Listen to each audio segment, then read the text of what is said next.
शुक्रवार को अलास्का में अमेरिकी राष्ट्रपति डोनाल्ड ट्रंप और रूसी राष्ट्रपति व्लादिमीर पुतिन के बीच हुई हाई प्रोफाइल बैठक ने वैश्विक ध्यान आकर्षित किया।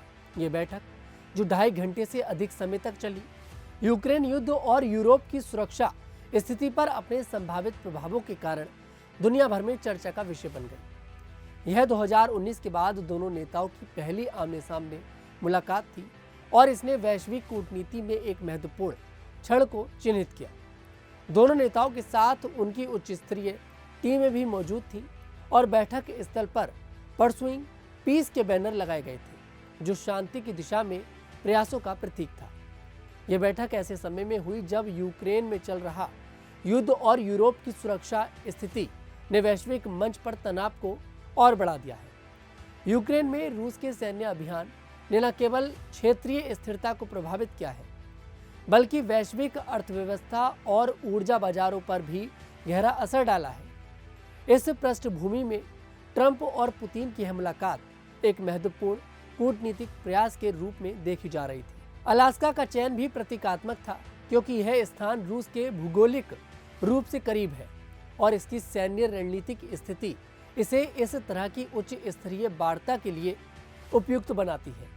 बैठक से पहले राष्ट्रपति ट्रंप ने स्पष्ट किया था कि उनका प्राथमिक लक्ष्य यूक्रेन युद्ध को तत्काल रोकना है। उन्होंने यह भी कहा था कि वे पुतिन से यह वादा लेना चाहते हैं कि वे जल्द ही यूक्रेन के राष्ट्रपति व्लादिमीर ज़ेलेंस्की से मुलाकात करेंगे। हालांकि बैठक के बाद यह स्पष्ट हुआ कि दोनों नेताओं के बीच तत्काल सीज फायर पर कोई सहमति नहीं बन सकी। फिर भी दोनों पक्षों ने इस मुलाकात को एक सकारात्मक शुरुआत के रूप में देखा है। बैठक मूल रूप से एक से एक वार्ता के रूप में निर्धारित थी, लेकिन बाद में इसे 3-on-3 सत्र में बदल दिया गया। अमेरिकी पक्ष से सीनेटर मार्को रूबियो और स्टीव विटकॉफ शामिल हुए, जबकि रूसी पक्ष से विदेश मंत्री सरगेई लावरोव और यूरी उशाकोव मौजूद थे। यह कदम 2018 की हेलसिंकी बैठक की तुलना में अधिक सावधानी भरा माना गया, क्योंकि उस समय ट्रंप और पुतिन की एकांत मुलाकात को लेकर काफी विवाद हुआ था। इस बार दोनों पक्षों ने अपनी उच्च स्तरीय टीमों को भी शामिल करके पारदर्शिता और विश्वसनीयता सुनिश्चित करने की कोशिश की। राष्ट्रपति ट्रंप ने बैठक के बाद प्रेस को संबोधित करते हुए कहा कि कुछ प्रगति हुई है, लेकिन कई बड़े मुद्दे अभी भी अनसुलझे हैं। उन्होंने संकेत दिया कि कुछ बिंदुओं पर सहमति बनी है, लेकिन एक सबसे महत्वपूर्ण मुद्दे पर अभी कोई अंतिम फैसला नहीं हुआ। ट्रंप ने इस मुद्दे का खुलासा करने से इनकार कर दिया, लेकिन यह संकेत दिया कि वे जल्द ही यूक्रेन के राष्ट्रपति ज़ेलेंस्की और यूरोपियन नेताओं के साथ इस पर चर्चा करेंगे। उन्होंने यह भी कहा कि उनकी पुतिन के साथ अगली मुलाकात शायद मास्को में हो सकती है, जिसे पुतिन ने पहले ही न्योता दिया था। दूसरी ओर राष्ट्रपति पुतिन ने कहा कि वे युद्ध को समाप्त करने के लिए ईमानदारी से इच्छुक हैं, लेकिन उन्होंने जोर दिया कि पहले संघर्ष के मुख्य कारणों को सुलझाना होगा। पुतिन ने यूक्रेन और यूरोप को चेतावनी दी कि वे इस प्रक्रिया को सबोटाज न करें। उन्होंने ट्रंप के साथ अपने रिश्ते को बिजनेस जैसा बताया और दावा किया कि अगर ट्रंप 2020 के बाद भी राष्ट्रपति बने रहते तो यूक्रेन युद्ध शुरू ही नहीं होता।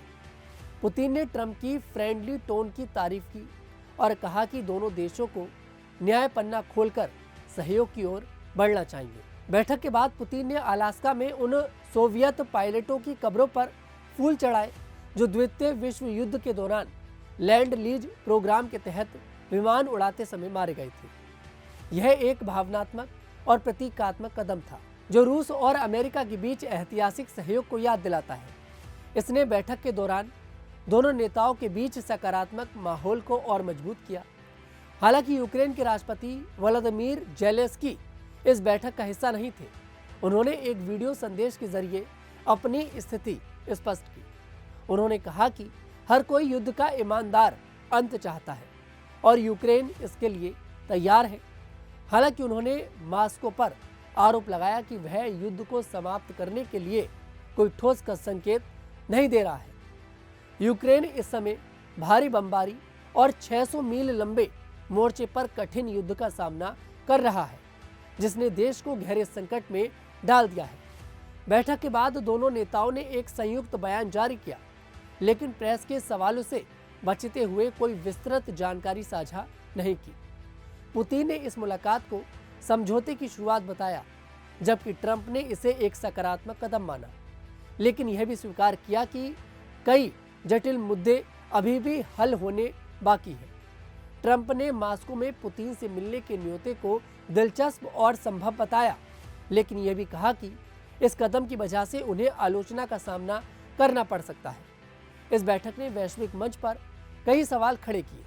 क्या यह मुलाकात यूक्रेन युद्ध को समाप्त करने की दिशा में एक ठोस कदम साबित होगा?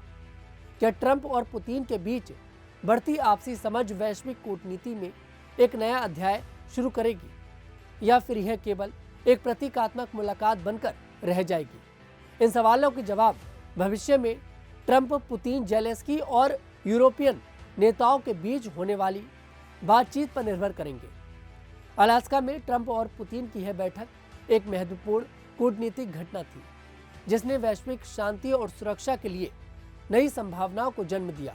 हालांकि तत्काल सीज फायर या ठोस समझौते की कमी ने इस मुलाकात के परिणामों पर सवाल उठाए हैं। फिर भी दोनों नेताओं की सकारात्मक टिप्पणियों और आपसी सहयोग की इच्छा ने उम्मीद की किरण जगाई है। आने वाले महीनों में यह देखना दिलचस्प होगा कि यह मुलाकात किस तरह वैश्विक मंच पर प्रभाव डालती है और क्या यह यूक्रेन युद्ध के समाधान की दिशा में एक ठोस कदम साबित होगी। ये रिपोर्ट आपको कैसी लगी, कमेंट सेक्शन में जरूर बताइएगा। मैं तनुज दीक्षित फिर आपसे मुलाकात करूंगा। तब तक के लिए हमारे साथ देखते रहिएगा न्यूज़ 15।